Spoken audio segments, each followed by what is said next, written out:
ನೈಸರ್ಗಿಕ ಸೌಂದರ್ಯ ಮತ್ತು ಶಾಂತಿಯನ್ನ ಆನಂದಿಸುವ ಪ್ರತಿಯೊಬ್ಬರಿಗೂ ಬೀಚ್ ತುಂಬಾನೇ ಇಷ್ಟ. ಅದರಲ್ಲೂ ಟ್ರೀ ಪಾರ್ಕ್ ಕಡೆ ಚರ್ಮುರಿ ತಿನ್ನುತ್ತಾ ಕೋಲ್ಡ್ ಡ್ರಿಂಕ್ಸ್ ಕುಡಿತಾ ಸಾಗೋದೇ ಅದ್ಭುತ.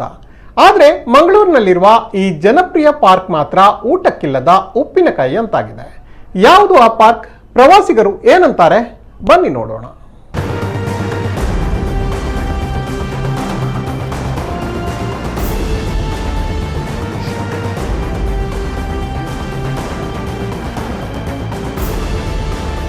ಮಂಗಳೂರು ಅನೇಕ ರಮಣೀಯವಾದ ಕಡಲ ತೀರಗಳನ್ನು ಹೊಂದಿದೆ. ಒಂದೊಂದು ಕಡಲ ತೀರಕ್ಕೂ ಒಂದೊಂದು ವಿಶಿಷ್ಟವಾದ ಹೆಸರುಗಳಿಂದ ಕರೆಯಲಾಗುತ್ತೆ. ಹಾಗೆ ತನ್ನ ಪ್ರಶಾಂತತೆಯಿಂದ ಪ್ರವಾಸಿಗರನ್ನ ಸೆಳೆಯುತ್ತಿರುವ ಕಡಲ ತೀರವೇ ತಣ್ಣೀರುಬಾವಿ. ಕೂಳೂರು ಸೇತುವೆ ಬಳಿಯ ಭೂಮಿಯಿಂದ ಅಥವಾ ಸುಲ್ತಾನ್ ಬತ್ತೇರಿಯಿಂದ ಗುರುಪುರ ನದಿಯ ಮೂಲಕ ಅಥವಾ ದೋಣಿ ಮೂಲಕವೂ ಈ ಬೀಚ್ಗೆ ಹೋಗಬಹುದು. ಆದ್ರೆ ತಣ್ಣೀರುಬಾವಿ ಬೀಚ್ ಬಳಿ 15 ಹೆಕ್ಟೇರ್ ಪ್ರದೇಶದಲ್ಲಿ ನಿರ್ಮಿಸಲಾದ ಟ್ರೀ ಪಾರ್ಕ್ ಅವ್ಯವಸ್ಥೆಯ ಬಗ್ಗೆ ನಿಮಗೆ ಹೇಳಲೇಬೇಕು.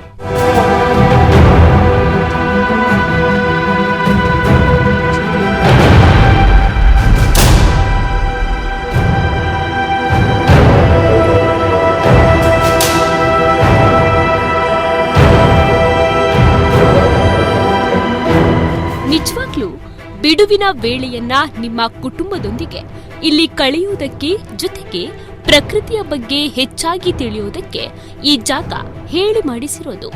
ಆದ್ರೆ ಒಂದು ಕಾಲದಲ್ಲಿ ಕೋಟ್ಯಾಂತರ ರೂಪಾಯಿ ಖರ್ಚು ಮಾಡಿದ ಪಾರ್ಕ್ ಈಗ ಊಟಕ್ಕಿಲ್ಲದ ಉಪ್ಪಿನಕಾಯಿ ಅಂತಾಗಿದೆ.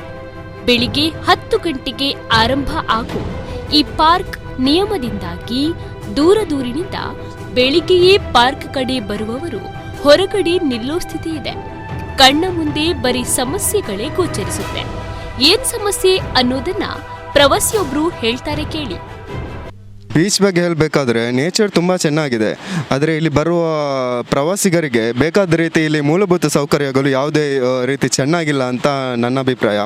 ಯಾಕಂದರೆ ಸ್ಟಾರ್ಟಿಂಗಿಂದ ಹೇಳಬೇಕಾದ್ರೆ ಬರಬೇಕಾದ್ರೇ ಇಲ್ಲಿ ರೋಡು ಸ್ವಲ್ಪನೂ ಚೆನ್ನಾಗಿಲ್ಲ. ಫುಲ್ ಧೂಳಿಂದ ತುಂಬಿಕೊಂಡಿದೆ ಮತ್ತು ಬ್ಲಾಕ್ ತುಂಬಾ ಬ್ಲಾಕ್. ಇಲ್ಲಿ ಒಳಗಡೆ ಬರಬೇಕಾದ್ರೇ ನಾವು ಬೀಚ್ ರೀಚ್ ಆಗಬೇಕಾದ್ರೆ ಸಾಧಾರಣ 3/4 ಗಂಟೆ ಬ್ಲಾಕಲ್ಲೇ ನಿಂತಿರಬೇಕಾಗುತ್ತೆ. ಇನ್ನೊಂದು ಹೇಳಬೇಕಾದ್ರೆ ಟ್ರೀ ಪಾರ್ಕ್ ಬಗ್ಗೆ ಹೇಳೋದಾದರೆ ಅಲ್ಲಿ ಹೊರಗಿನವ್ರು ಜಾಸ್ತಿ ಬಂದಾಗ ವಾಯುವಿಹಾರಕ್ಕಂತ ಇಲ್ಲಿ ಬರ್ತಾರೆ. ಬಟ್ ಅಲ್ಲಿ ಹೋಗಬೇಕಾದ್ರೆ ಬೇಕಾದ ರೀತಿಯಲ್ಲಿ ಗಾರ್ಡ್ ವ್ಯವಸ್ಥೆ ಅಲ್ಲಿ ತುಂಬಾ ಕಮ್ಮಿ ಇದೆ. ಒಂದೊಂದು ಸತಿ ಅಲೆಗಳು ಅವರನ್ನು ಎಳ್ಕೊಂಡು ಹೋಗೋದು ಇರುತ್ತೆ. ಈ ಸಂದರ್ಭದಲ್ಲೂ ಭದ್ರತಾ ಸಿಬ್ಬಂದಿ ಅಲ್ಲಿ ಮುಖ್ಯವಾಗಿರುತ್ತಾರೆ. ಆದರೂ ಅಲ್ಲಿ ನಾನು ಹೋದಾಗ ಅಲ್ಲಿ ಯಾವುದೇ ರೀತಿ ಭದ್ರತಾ ಸಿಬ್ಬಂದಿನೂ ನಾನು ಕಂಡಿಲ್ಲ. ಇದು ನನ್ನ ಪ್ರಕಾರ ಮುಖ್ಯವಾಗಿ ಅಲ್ಲಿ ಭದ್ರತಾ ಸಿಬ್ಬಂದಿ ಮತ್ತು CC ಕ್ಯಾಮ್ ವ್ಯವಸ್ಥೆನೂ ಅಲ್ಲಿ ಅಧಿಕಾರಿಗಳು ಇದರ ಬಗ್ಗೆ ಹೆಚ್ಚಿನ ಗಮನ ಕೊಡಬೇಕು. ನಮ್ಮ ಸಂಸ್ಕೃತಿಯನ್ನ ಬಿಂಬಿಸುವ ವಿವಿಧ ಶಿಲ್ಪಗಳ ಜೊತೆಗೆ ತುಳುನಾಡು, ಯಕ್ಷಗಾನ ಮತ್ತು ಭೂತ ಕೋಲಗಳಂತಹ ಶಿಲ್ಪಗಳು ಇಲ್ಲಿ ಆಕರ್ಷಣೆಗಳಾಗಿದ್ರೂ ಕೂಡ ಎಲ್ಲವೂ ಈಗ ಶಿಥಿಲಾವಸ್ಥೆಯಲ್ಲಿದೆ. ಪ್ರವಾಸಿಗರು 20 ರೂಪಾಯಿ ಟಿಕೆಟ್ ಕೊಟ್ಟರಷ್ಟೇನೆ ಈ ಪಾರ್ಕ್ ಒಳಗೆ ಹೋಗೋ ಭಾಗ್ಯ ನಿಮಗೆ ಸಿಗುತ್ತೆ. ಆದರೆ ಪ್ರವಾಸಿಗರಿಗೆ ಉತ್ತಮ ವ್ಯವಸ್ಥೆ, ಮೂಲಭೂತ ಸೌಲಭ್ಯ ನೀಡುವಲ್ಲಿ ಈ ಪಾರ್ಕ್ ವಿಫಲವಾಗಿರುವಾಗ ಹಣ ಕೊಟ್ಟು ಹೋದ ಪ್ರವಾಸಿಗರ ಹೊಟ್ಟೆ ಚುರ್ ಅನ್ನೋದ್ರಲ್ಲಿ ಎರಡು ಮಾತಿಲ್ಲ. ಟ್ರೀ ಪಾರ್ಕ್ ಅಂತ ಹೇಳಿದ್ರೇ ಒಂದು ಗೂಗಲಲ್ಲಿ ಸರ್ಚ್ ಮಾಡಿದರೆ ಮಂಗಳೂರಿನ ಪ್ರವಾಸ ತಾಣಗಳಲ್ಲಿ ತಣ್ಣೀರುಬಾವಿ ಟ್ರೀ ಪಾರ್ಕ್ ಕೂಡ ಒಂದು ತುಂಬ ಒಳ್ಳೆ ಇಂಪಾರ್ಟೆನ್ಸ್ ಹೊಂದಿದೆ. ಅದರ ನಡುವಲ್ಲಿ ಕೂಡ ನಾವೀಗ ಅನೇಕ ಜನರು ಬೇರೆ ಬೇರೆ ಜಿಲ್ಲೆಗಳಿಂದ, ಬೇರೆ ಬೇರೆ ರಾಜ್ಯಗಳಿಂದ ತಣ್ಣೀರುಬಾವಿಗೆ ಬರ್ತಾರೆ. ಸೊ ಆದರೆ ಈಗ ಪ್ರಸ್ತುತ ಸನ್ನಿವೇಶ ಹೇಳಬೇಕು ಅಂತ ಹೇಳಿದರೆ ತಣ್ಣೀರುಬಾವಿಯಲ್ಲಿ ಅನೇಕ ಕೆಲವೊಂದು ಶಿಥಿಲಾವಸ್ಥೆಯನ್ನು ನಾವು ಕಾಣಬಹುದು. ಯಾವ ರೀತಿ ಅಂತ ಹೇಳಿದರೆ ಈಗ ತುಳುನಾಡಿನ ಕೆಲವೊಂದು ಸಾಂಸ್ಕೃತಿಕ ವೈಭವವನ್ನು ಪ್ರತಿಬಿಂಬಿಸುವಂತಹ ಅನೇಕ ಸ್ತಬ್ಧ ಚಿತ್ರಗಳು ಅಥವಾ ಒಂದು ಮೂರ್ತಿಗಳನ್ನು ಅಲ್ಲಿದೆ. ಆದರೆ ಅದು ಈಗ ಕ್ರಮೇಣ ಶಿಥಿಲಗೊಳ್ತಾ ಇದೆ.